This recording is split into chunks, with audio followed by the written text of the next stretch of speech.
Dear students, आज हम बात करेंगे पूरक आहार देते समय बच्चों के लिए क्या क्या सावधानियां बरतने की आवश्यकता होती है तथा वीनिंग कैसे स्टार्ट की जाती है, वीनिंग कब स्टार्ट की जाती है और वीनिंग फूड्स क्या हैं।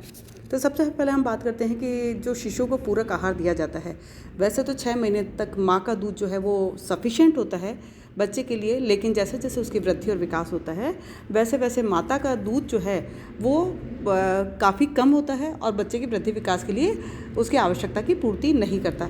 उस समय हमें कॉम्प्लीमेंट्री फूड स्टार्ट कर देना चाहिए, यानी पूरक आहार हमें स्टार्ट करना चाहिए। इसका मतलब ये है कि 6 महीने के बाद पूरक आहार शुरू कर देना चाहिए। इसके बाद पूरक आहार जो दिया जाता है उसमें विभिन्न प्रकार के जो आहार दिए जाते हैं, जैसे कि हमने पिछले उसमें बताया कि जिसमें तरल पूरक आहार होता है यानी लिक्विड कॉम्प्लीमेंट्री फूड होता है, अर्ध ठोस पूरक आहार यानी सेमी सॉलिड कॉम्प्लीमेंट्री फूड और ठोस पूरक आहार यानी सॉलिड कॉम्प्लीमेंट्री फूड्स।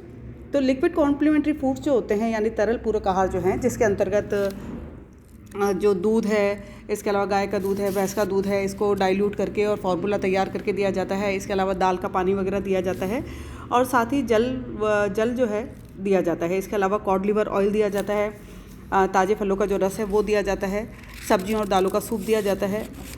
ये सारी चीज़ें जो है तरल कॉम्प्लीमेंट्री फूड के अंदर दी जाती है। दूसरा जो है अर्ध ठोस पूरक आहार जो होते हैं यानी सेमी सॉलिड कॉम्प्लीमेंट्री फूड जो हैं, जिसमें गुटी हुई दाल हो सकती है, पतली खिचड़ी हो सकती है, दलिया, स्नैक्स, सैरलैक, फेरेक्स या उबला हुआ आलू वगैरह दिया जा सकता है। और आजकल बाज़ार में बहुत सारे बेबी फूड्स भी उपलब्ध हैं जो कि आराम से बच्चों को, शिशु को खिलाए जा सकते हैं। ठोस परिपूरक आहार जो होता है यानी सॉलिड कॉम्प्लीमेंट्री फूड से 6-7 माह के शिशु को ठोस आहार खिलाया जाना शुरू किया जा सकता है, जिसके अंतर्गत मसला हुआ ठोस आहार होता है, मैश्ड सॉलिड फूड होता है या अनमैश्ड होता है यानी बिना मसला हुआ ठोस आहार।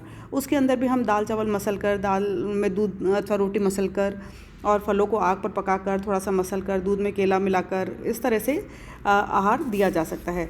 और बिना मसला हुआ ठोस आहार जैसे जिसमें छोटा सा गाजर का टुकड़ा हो सकता है, चीकू हो सकता है, खीरा, ककड़ी आदि चीज़ें, जैसे मसूड़ों का भी व्यायाम होता है और साथ में दांत निकलने में भी आसानी होती है। अब हम बात करते हैं शिशु को पूरक आहार देते समय कौन कौन सी बातों को ध्यान में रखना चाहिए। सबसे पहले परिपूरक आहार जो होता है प्रारंभ करते समय हमें इसकी मात्रा बहुत ही थोड़ी रखनी चाहिए। ये नहीं कि हमने 1 कटोरी सीधा बच्चों को खिला दिया या इस तरह से कर दिया। तो हमें जो मात्रा है सबसे पहले बहुत ही थोड़ी यानी 1 टीस्पून 1 टेबल स्पून से उसको शुरू करना चाहिए, ताकि वो बच्चा उसमें टेस्ट डेवलप करे और बच्चा उसको खा सके। इसके बाद आहार प्रतिदिन बदल बदल कर देना चाहिए। एक ही प्रकार के आहार खिलाने से शिशु का मन जो है उसके प्रति ऊब जाता है। तो कभी जैसे दलिया बना करके दिया, कभी खिचड़ी है, कभी सूजी है, पॉरेज है, आदि चीज़ें जो है विभिन्न प्रकार के तरीके से बना करके शिशु को दी जा सकती है। इसके अलावा एक साथ एक समय में कई नए आहार सम्मिलित नहीं करने चाहिए।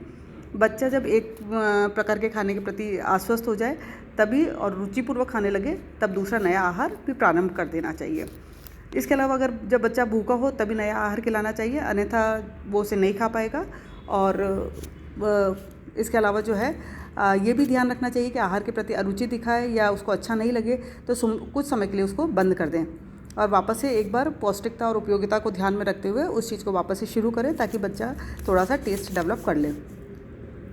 इसके अलावा यदि भोजन की जो है कोई शिशु किसी भोजन को नहीं पचा पाता है तो कुछ दिनों तक उसको नहीं खिलाना चाहिए। 4 माह के शिशु को तरल आहार खिलाना अगर शुरू कर दिया जाए तो उसके जो पाचन अंग है अगर परिपक्व नहीं होते हैं तो उसमें दिक्कत होने लगती है, लेकिन धीरे धीरे अगर इसको शुरू किया जाता है तो वो उसकी पाचन क्रिया भी, पाचन शक्ति जो है परिपक्व हो जाती है। शिशु के आहार में अधिक मिर्च मसाले का उपयोग नहीं करना चाहिए। शिशु को नमकीन और मीठा दोनों प्रकार का आहार खिलाना चाहिए, लेकिन बहुत ज़्यादा चटपटा या बहुत ज़्यादा जो मिर्च वाला अचार है, मिर्च वाली सब्जियां आदि चीज़ें शिशु को नहीं देनी चाहिए। इसके अलावा जो बेबी फूड्स बाज़ार में उपलब्ध हैं उनके स्थान पर हो सके तो ज़्यादातर घर से बना हुआ भोजन खिलाया जाए। इसी तरह से कभी कभी शिशु को अधिक खाने के लिए मजबूर नहीं करें, वह जितनी स्वेच्छा से है उतना ही उसे खिलाएं। बहुत ज़्यादा डराना धमकाना शिशु को तो वो भी ज़्यादा सही नहीं है। इसके अलावा बच्चा खाने के बाद थोड़ी थोड़ी देर बाद कई बार उल्टी कर लेता है या थूक कर बाहर निकाल देता है या किसी भी नए आहार को ग्रहण करने में उसको समय लगता है, तो इस विषय में बहुत ज़्यादा चिंता करने की आवश्यकता नहीं होती है। शिशु को आरामदायक होना, शांत वातावरण में खिलाना चाहिए। प्रारंभ में बहुत ही ज़्यादा गाढ़े ना दे, गाढ़े फल वगैरह या इस तरह की चीज़ें ना दें। धीरे धीरे सबसे पहले लिक्विड और सेमी सॉलिड और इस तरह से उसकी शुरुआत करें। भोजन के साथ साथ भोजन संबंधी अच्छी आदतों का भी विकास करें। 2 आहारों के मध्य में फलों का रस, सब्जियों का सूप आदि चीज़ें भी बच्चों को, शिशु को दी जा सकती है। अब यहाँ पर देखिए पूरक आहार की जो सारिणी दी हुई है, जैसे 2 माह का जो बच्चा है उसके आहार में अगर हम शुरू देते हैं तो कॉड लिवर ऑयल 2 से 3 बूंद दिया जा सकता है दिन में 2 बार, जैसे 10 बजे और 2 बजे दिया जा सकता है। इसके अलावा अगर तीसरे महीने में करते हैं तो संतरे या मौसमी का रस थोड़ा सा 1 छोटी चाय का चम्मच दी जा सकती है। 4 माह में ताज़े फलों का रस या टमाटर का सूप दिया जा सकता है। 5 महीने में उबली हुई सब्जियां हैं, दाल का सूप है, टमाटर का सूप, मिश्रित दाल आदि का दिया जा सकता है। 6 महीने में केला मसल कर, इस तरह से ये जो विभिन्न प्रकार की जो हैं अलग अलग महीने में अलग अलग दिया जा सकता है। जैसे 1 वर्ष की आयु में यहाँ लिखा है कि समस्त आहार जो परिवार में बनता है परंतु बिना मिर्च मसाले का उसको दिया जा सकता है, लेकिन नमक का प्रयोग कर सकते हैं। तो कितनी मात्रा में देना है ये सब यहाँ पर दिया हुआ है। अब आता है माता का दूध छुड़ाना, या वीनिंग क्या है। यानी कई बार क्या होता है कि बच्चा माँ का दूध पीता रहता है, लगातार पीता रहता है और धीरे धीरे जो है माता का दूध उसकी समस्त शारीरिक आवश्यकताओं की पूर्ति नहीं करता है। तो धीरे धीरे उसमें उसको पूरक आहार जैसे हमने कहा कि शुरू करना चाहिए, लेकिन माता का दूध छुड़ाना काफ़ी हितकर होता है। जब शिशु की लंबाई और वज़न नहीं बढ़ पा रहा हो उस समय उसको ऊपरी आहार देना जरूरी हो जाता है। कुपोषित हो, शिशु रक्त अल्पता का शिकार हो गया हो, शिशु की व्रत जो है वो गिर रहा हो, शिशु का पेट माता के दूध से नहीं भर रहा हो, माता कोई संक्रामक बीमारी से ग्रसित हो, ऐसे समय में शिशु को पूरक आहार देना चाहिए और माता का दूध छुड़ाना ही ज़्यादा बेटर होता है। अब वीनिंग क्या है, यानी वीनिंग जो वह प्रक्रिया होती है जिसमें धीरे धीरे माता का दूध छुड़ाया जाता है तथा शिशु को अर्ध ठोस और ठोस आहार खिलाकर उसकी शारीरिक मांगों की पूर्ति की जाती है, उसे हम वीनिंग प्रक्रिया कहते हैं। तो 6 महीने के शिशु को पाचन प्रणाली जो है अर्ध ठोस भोजन के पाचन एवं अवशोषण के लायक हो जाती है और वो उसको धीरे धीरे पचाने लगता है और स्वाद में भी उसकी रुचि आने लगती है। तो उस समय हम वीनिंग फूड जो शुरू करते हैं, तो वीनिंग की आवश्यकता क्यों है?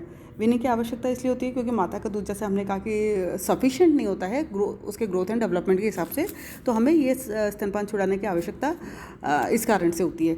इसके अलावा यदि माँ के दूध द्वारा पोषित होने पर शिशु के वजन में समुचित वृद्धि नहीं होती है तो उस केसेस में भी स्तनपान को छुड़ा देना चाहिए। अब स्तनपान छुड़ाने की जो प्रक्रिया है उसके अंतर्गत निम्न बातों पर ध्यान देना चाहिए। जैसे 6 माह की अवस्था में स्तनपान छुड़ाने की प्रक्रिया शुरू कर देनी चाहिए। 6 माह की अवस्था में शिशु को पूरक आहार देना शुरू कर देना चाहिए, जिसमें तरल आहार आदि देना शुरू करना चाहिए। कटोरी चम्मच से पानी व तरल आहार देना शुरू कर देना चाहिए। स्तनपान शन्य शन्य या धीरे धीरे छुड़ाना चाहिए, एकदम से नहीं छुड़ाना चाहिए। और यदि संभव हो तो गर्मी के मौसम में स्तनपान नहीं छुड़ाएं, क्योंकि ग्रीष्म ऋतु में शिशु की पाचन क्षमता थोड़ी सी कम होती है। तो यहाँ पर ये देखा कि हमने विभिन्न कारणों से दूध को छुड़ाना आवश्यक हो जाता है। अब 6 महीने के शिशु के लिए जो यहाँ पर एक दिन की आहार तालिका दी हुई है, जिसमें समय दिया हुआ है, आहार है और मात्रा है। यानी 6 बजे जैसे माता का दूध पिलाया है तो पेट भरकर उसको पिला दें, और 8 बजे है तो ऊपरी दूध जो दिया जा सकता है, जिसके अंदर गाय का दूध है, भैंस का दूध है, बकरी या पाउडर का दूध या माता के दूध के समान बनाकर उसको दिया जा सकता है। इसके अलावा 10 बजे थोड़ा सा मौसमी का रस है, संतरे का रस है।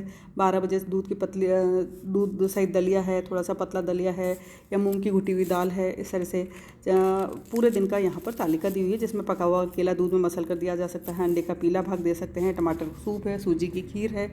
इस तरह से अलग अलग समय पर अलग अलग प्रकार का जो है कंप्लीट फूड बना करके शिशु को दिया जा सकता है, ताकि उसके वृद्धि और विकास जो है वो सही ढंग से हो। तो पूरक आहार को तैयार करते समय जो कुछ महत्वपूर्ण बातें हैं जिसके अंदर हम बात करेंगे, जैसे जो भी भोजन आसानी से उपलब्ध हो उन्हें आहार में सम्मिलित करना चाहिए। ज़रूरी नहीं कि बहुत ही महंगे पौष्टिक भोजन आहार में सम्मिलित किए जाएं। सस्ती सब्जियों को भी या फल जो अवेलेबल होते हैं, सीजनल होते हैं, उनका उपयोग पूरक आहार बनाने में किया जा सकता है। जो भी गाइडलाइंस है शिशु के लिए उनका पालन करना आवश्यक होता है। स्थानीय भोजन की पहले एक सूची तैयार कर लें जो आसानी से उपलब्ध होता है, और आहार तालिका उसी के हिसाब से बनाएं। शिशु को कितनी बार आहार दिया जाना चाहिए उसे भी आहार तालिका बना लें। शिशु को भूलकर भी कई बार क्या होता है कि माँ जो होती है जल्दीबाजी में करके रात को ही भोजन बना करके रख देती है, तो बासी भोजन शिशु को न खिलाएं, या ठंडा भोजन जो है वो शिशु को न खिलाएं, क्योंकि उसमें अगर थोड़ा सा भी रोगाणुओं की पनपने की संभावना हो गई है या थोड़ा सा भी इस तरह का डेवलप हो चुका है तो वो शिशु के लिए पाचन के लिए हानिकारक हो सकता है। इसके अलावा जो भी भोजन हो वो एडिक्वेट हो, सफिशिएंट मात्रा में होना चाहिए। फ्रीक्वेंसी का मतलब है कि कितनी बार पूरक आहार दिया जाना चाहिए। जैसे WHO ने ये प्रस्तावित किया कि 6 माह के बालक को स्तनपान के साथ साथ ही प्रतिदिन 2 या 3 बार पूरक आहार देना चाहिए। और 6 से 8 माह का शिशु है तो उसको 3-4 बार पूरक आहार दिया जाना चाहिए तथा स्तनपान भी करवाना चाहिए। अगर 9 से 11 महीने का है तो उसको 3-4 बार पूरक आहार, और 12 से 24 माह का शिशु को 3 से 4 बार पूरक आहार के साथ ही 1-2 बार नाश्ता भी दिया जाना चाहिए। तो इस तरह से विभिन्न जो है पूरक आहार की फ्रिक्वेंसी डेवलप करनी चाहिए। तो ये जो चीज़ें हैं, इसके अलावा हम बात करेंगे अगले उसमें कि पूरक आहार खिलाने संबंधी संभावित समस्याएं क्या होती है और उनके समाधान कैसे किया जा सकता है।